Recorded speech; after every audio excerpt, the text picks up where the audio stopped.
recently in his final odyssey, Full Circle. He's circling outside the studio now, so please, ladies and gentlemen, will you welcome Michael Palin?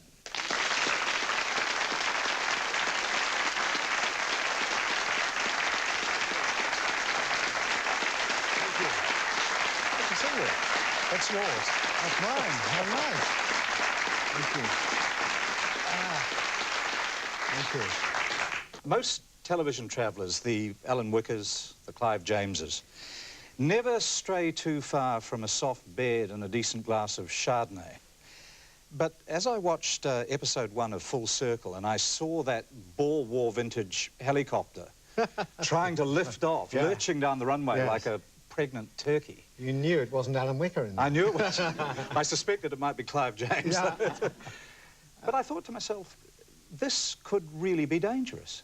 Is it actually dangerous? I don't go into it thinking it's going to be dangerous, but when I see it actually on camera, a year later, I realise it was dangerous, bloody dangerous. But you sort of, you know, you think, well, you know, there are 3 pilots on this helicopter. They don't want to unnecessarily jeopardise their lives, so you'll probably be okay if you get on board. It just looks, I mean, you have to take a few risks, and if you really wanted to get to central Siberia, as we did, and see the things we saw, you have to go on some of these ancient bits of equipment. You don't travel soft, though. What are the experiences that still give you sweaty palms, as you recall them? Well, I can remember on this trip there are just moments when you feel strangely alone. We were going down a river called the Urubamba, which is a tributary of the Amazon, and the rapids were getting quite bad. There was a lot of the white water coming back. We were dodging in these very narrow canoes in between rocks. It was beginning to rain. A huge sort of basalt slab of cliff was looming up. And our guide was sitting at one end of the canoe saying, "This is fantastic, this is incredible, this is incredible." And I said, "Well, you must see this all the time." He said, "No, never been here before in my life." And this was the man who was our guide through these cataracts. So I realised then that I was, in a sense, alone, very much alone with this large black slab, or slab, in fact, that was coming out of the mist towards me. You're still thinking of Alan Wicker, I think. You were almost clapped with a paternity suit in Vladivostok as well, I think it's. Well, actually, this was in Kiev. It's been transposed to Vladivostok.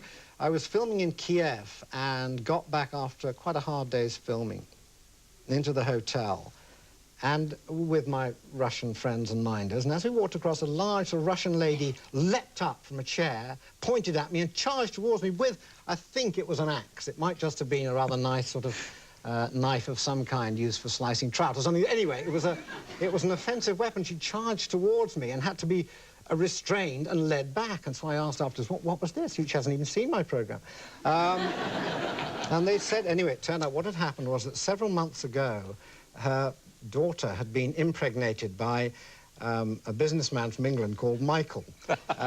All she knew was that his name was Michael and he'd stayed at that hotel. So for the last 4 months, she has waited every day in that hotel to see anyone sign in the book as Michael from England. And I was the first one that came along.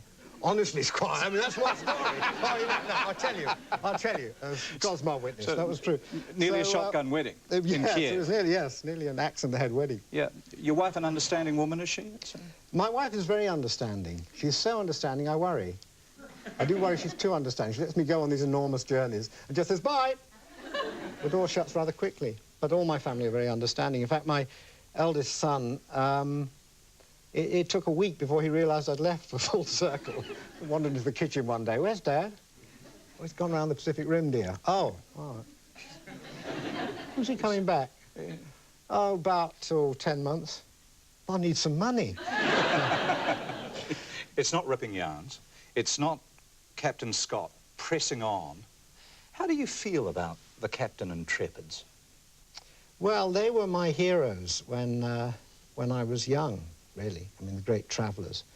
And in an odd way, I wanted to do what they were doing because they seemed to sort of risk everything. And I had a rather comfortable childhood in Sheffield, and the idea of risking everything seemed to me, you know, extraordinarily sort of attractive, although when I came to do it, it's not quite the same. But there was actually quite a good story about that because when we got to the South Pole on the pole-to-pole journey, I had to do a bit to camera, and it is very, very cold, very miserable there, and you don't want to be standing by the South Pole for long.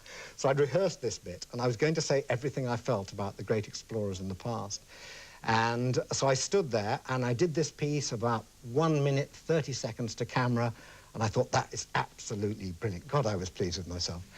And then I noticed there was sort of a slight sort of sniggering going on amongst the crew. And here we are at the South Pole. They said, I think you ought to just listen to it once. And so I'd said something about, you know, how much Scott and Amazon were my great heroes. And I'd said at one point, I can remember when I was a little boy in Sheffield, reading about the adventures of Scott and Amundsen under the bedclothes at night. And the sound man said, I think you better have a go at that again. So, you know, it was the first sort of gay interpretation of this race to the South Pole. But not, I'm sure, the last. Not, I'm sure, the last. Your work seems to suggest that you're drawn really not so much to heroes, but more to the people who'd be counted life's losers or failures.